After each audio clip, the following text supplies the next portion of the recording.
Hello everyone, my వాల్డన్ ప్లాంట్స్కి స్వాగతం. ఇది raspberries ఉన్నాయి కదా, ఇవి జామ్ చేయటానికి పెక్టిన్ అని, అది జామ్ కోసం షుగర్ ఉంటుంది అనమాట. అది షుగర్ వేసాము. రాస్బెర్రీ ఎంత దానికి అంతే క్వాంటిటీలో షుగర్ వేసి ఇలా తిప్పుతూ ఉండాలన్నమాట. అది 3 to 5 minutes. ఇది వాటర్ అంతా పోయే వరకు 10 minutes కూడా ఉంచవచ్చు. 10 minutes కూడా పెట్టచ్చు.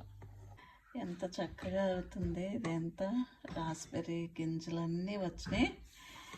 ఇది అక్కడక్కడ బ్లూబెర్రీస్ ఉంది కానీ పర్వాలేదని. ఇవన్నీ మిస్ అయిపోతాయి. రాస్బెర్రీ జామ్ అయిపోయింది. ఇది టోటల్ 15 minutes పట్టింది. చక్కగా అయిపోయింది. ఇది చాలా బాగా అయింది. మీకు నచ్చిందా? నచ్చినట్లయితే నాకు